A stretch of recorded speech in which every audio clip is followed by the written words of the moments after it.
안녕하세요. 반갑습니다. 4월 12일 금요일입니다. 여섯째 날이고요. 오늘은 중심 주제 사랑인가 이기심인가 마지막 시간입니다.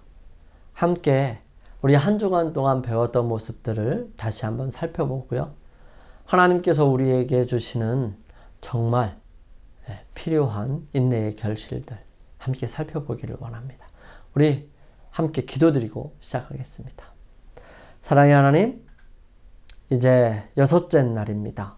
저희들 오늘까지 충실히 일할 수 있도록 인도하시고 저희들의 마음속에 주님께서 기억하라 하시는 안식일을 기억할 수 있도록 도와주시옵소서.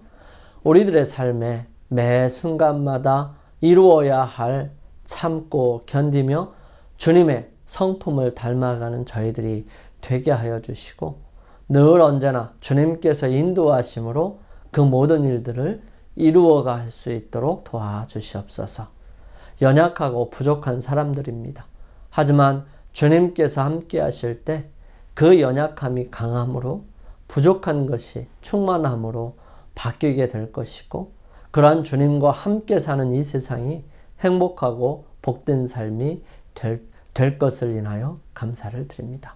아버지 하나님, 오늘도 주님 앞에 간절한 마음으로 나온 주님의 사랑하는 자녀들 하나하나 기억하여 주시고 그들이 가지고 있는 문제와 또 해결해야 할 많은 일들과 필요한 도움과 채워줘야 할 부족함을 주님께서 채우시고 위로하여 주시며 능력으로 함께하여 주시옵기를 간절히 소망합니다. 저희들 연약하고 부족합니다. 주님께서 인도하셔서 그 모든 일에 함께하여 주심으로 이루어 주시옵소서. 오늘 저희들 함께 말씀을 살펴볼 때 주님의 거룩하신 은혜와 능력의 역사를 경험할 수 있도록 도와주시며 주님께서 저희들에게 가르쳐 주시고자 하는 그 위대한 교훈들을 마음속으로 깊이 간직하게 하여 주시옵소서. 주의 크신 능력이 저희들과 함께 하옵시기를 예수님의 이름으로 기도드립니다. 아멘. 오늘은 여섯째 날이죠. 이제는 기억절을 다 외우셨을 것이라 생각합니다. 우리 함께 기억절을 외우고 시작하겠습니다. 두려워하지 마라. 내가 너와 함께 함이라. 놀라지 말라. 나는 내 하나님이 됨이라. 내가 너를 굳세게 하리라. 참으로 너를 도와주리라. 참으로 나의 의로운 오른손으로 너를 붙들리라. 이사야 41장 10절 말씀. 예수님께서는 당신의 제자들에게 예루살렘의 운명과 재림의 광경을 알려주실 때 당신께서 제자들을 떠나가신 후부터 권능과 영광으로 그들을 구원하시러 다시 오시기까지 당신의 백성들이 당할 경험에 대해서도 미리 말씀해 주셨습니다.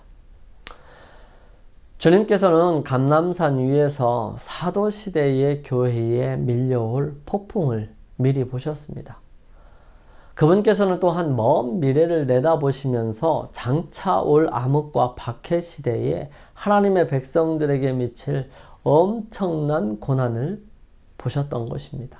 그리고 지극히 의미심장하고 분명한 말씀으로 이 세상 통치자들이 하나님의 교회에 대하여 어떤 일을 할지에 대해서도 예언해 주셨습니다.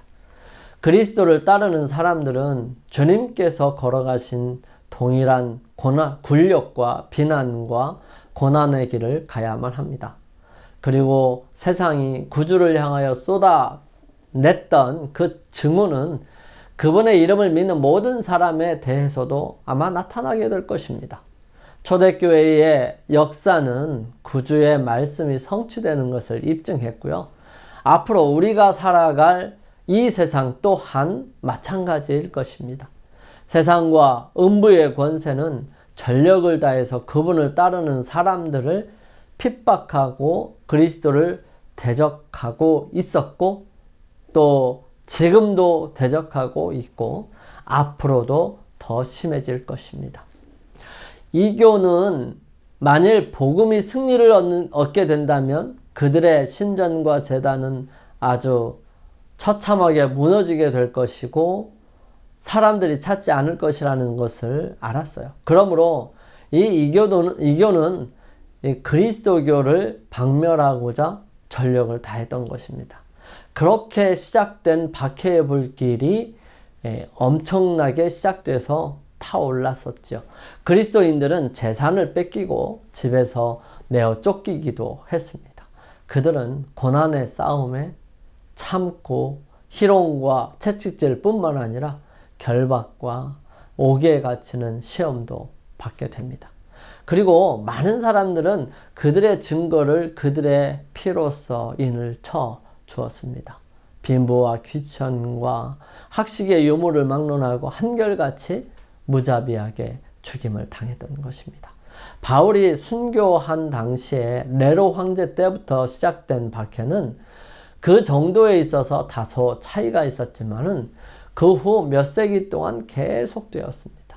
결국 300년, 321년 이쯤에 와서 이 콘스탄틴에 의해 교회가 박해를 한다 해도 계속 늘어나는 모습을 바라보면서 방법을 바꿉니다. 사단이 방법을 바꾸죠. 많은 사람들을 이 무서운 죄목으로 그들을 거짓 고소로 하고 기근, 질병, 지진 등 이 재난도 바로 이 그리스도인으로 말미암아 생긴다는 원망을 들으면서 그들을 사회에서 완전히 도태시키고 박멸하기를 원했었던 것입니다. 그들이 일반 사회의 미움과 의심의 대상이 되자 어떤 사람들은 돈을 벌기 위하여 애매한 사람도 고발하기도 했습니다. 그들은 로마 제국의 반역자, 종교의 적, 사회에 해를 끼치는 자로 정죄를 받게 됩니다. 수많은 하나님을 믿는 예수 그리스도를 믿는 사람들이 죄인으로 많은 사람들에게 좋지 못한 사람으로 낙인 찍히고 원시적이고 정말 못된 사람으로 죽어 마땅한 사람으로 취급을 받았어요. 그래서 수많은 사람들이 이 원형극장에서 짐승의 밥이 되기도 했고요. 화형에 처해지기도 했습니다. 또한 십자가에 못 박혀서 죽거나 짐승의 가죽을 씌워서 투기장에 던져져서 개에게 찢겨 죽는 그런 일들도 다반사에 있었습니다. 많은 사람들이 이런 모든 것들을 오락거리로 삼았어요. 이 잔인하고 좋지 못한 것을 계속 보다 보면 익숙해지겠죠.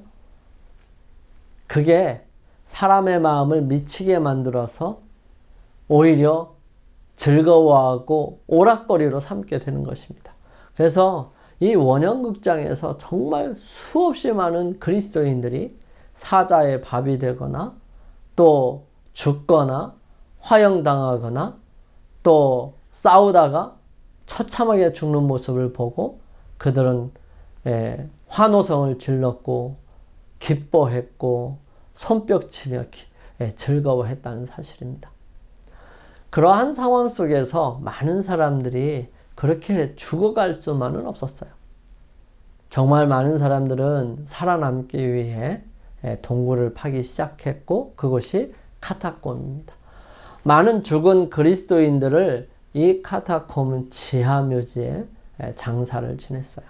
그래서 그 카타콤에 들어가면 좋지 않은 냄새로 온통 가득했고요. 그러한 험난하고 어려운 곳에서도 그들은 살아남기 위해 그곳을 불사했던 것입니다. 어떤 이들은 햇빛을 전혀 보지 못하고 또 그렇게 오랫동안 숨어 있어야 했고 또 그렇게 해서 살아남은 사람들은 이제 복음을 다른 사람들에게 전해주기 위하여 나왔다가 잡혀서 죽기도 하고 그랬습니다.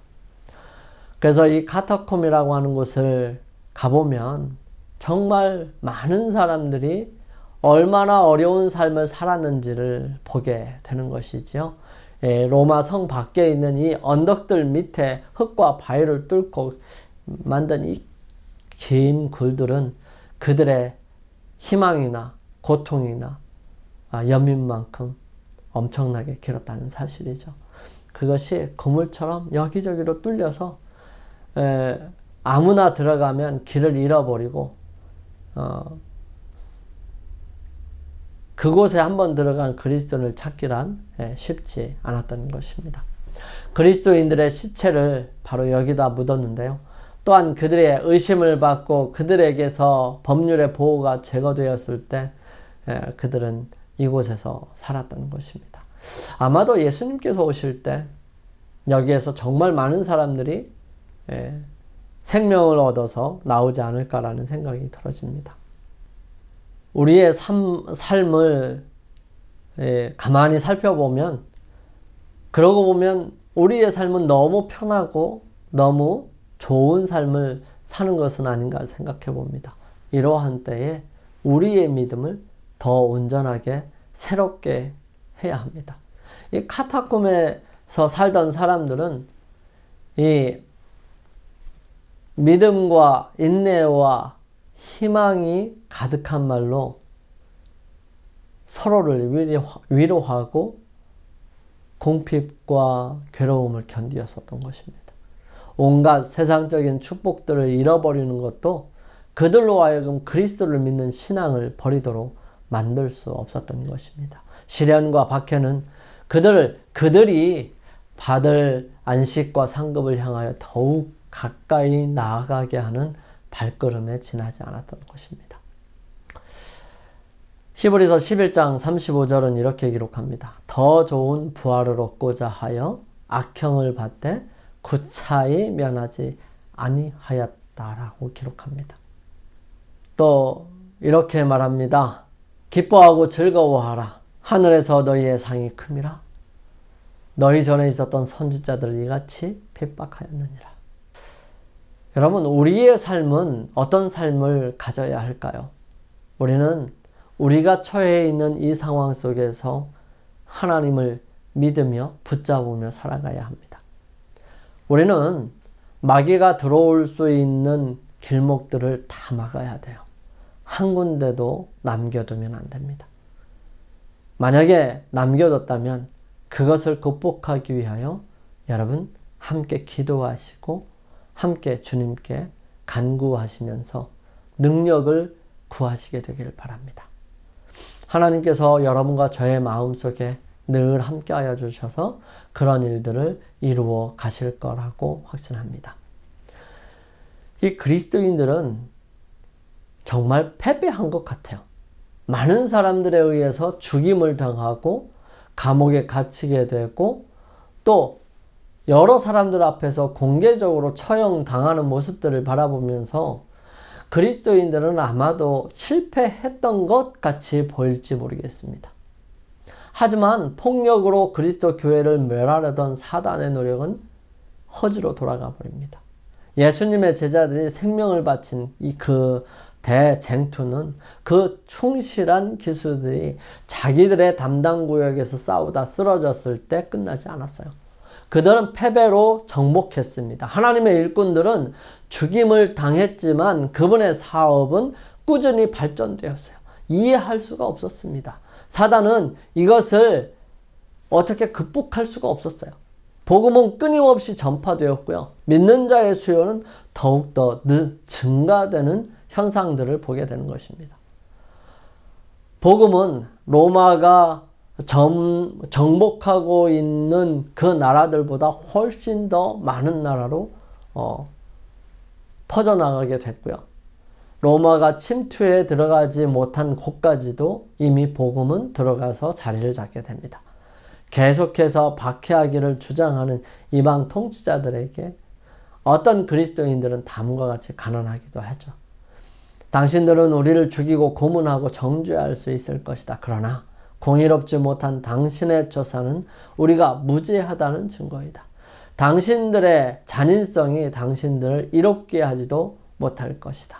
이 박해는 사람들을 신앙으로 이끌어드리는 더 강한 초청이 될 뿐이었어요. 그래서 많은 사람들이 예수 그리스도께로 나오게 됩니다. 그들은 또 이렇게 말하죠. 우리가 당신들에게 목배임을 받으면 받을수록 우리의 수요는 더욱 증가할 것이다. 그리스도인의 피는 씨다. 그리스도인의 피는 씨이다. 피가 뿌려진 곳곳마다 싹이 났고 거기에 결실을 얻을 수 있었습니다. 정말 많은 사람들이 옥에 갇히거나 살육을 당했지만 다른 사람들이 일어나서 그 자리를 채워주었습니다. 이와 같이 그들의 신앙의 이유로 순교한 사람들은 그리스도께 속한 사람으로 보증을 받았고요. 승리자로 간구되었던 것입니다. 그들은 선한 싸움을 싸웠으므로 그리스도께서 강림하실 때 영광의 면류관을 그들에게 씌워줄 것입니다. 여러분, 한 주일 동안 우리 이 대쟁투의 중심 주제인 사랑인가 이기심인가를 함께 살펴보았습니다. 여러분, 여러분과 저의 마음속에 있는 대쟁투는 무엇이 중심 주제일까요? 사랑이 중심 주제가 되기를 간절히 바랍니다. 그럼으로써 우리 하나님을 사랑하고 그 사랑하는 마음이 여러분의 삶을 통하여 나타나게 되고 그 나타난 사랑이 다른 사람들을 감동하게 하고 감동받은 그 사람이 또 하나님께로 나올 수 있는 이러한 서클이 매일 이루어지고 우리의 삶에서 이루어지게 되기를 간절히 소망합니다. 우리 함께 기도드리고 마치겠습니다. 저희들을 사랑하시는 아버지 하나님, 한 주일 동안 저희들의 마음속에 정말 중요한 사랑하는 마음이 있는지를 살펴볼 수 있도록 도와주셔서 감사합니다. 주님, 저희들의 삶 속에 오직 주님을 영접하고 또 주님과 함께 살아가는 믿음의 삶이 되게 하여 주옵소서.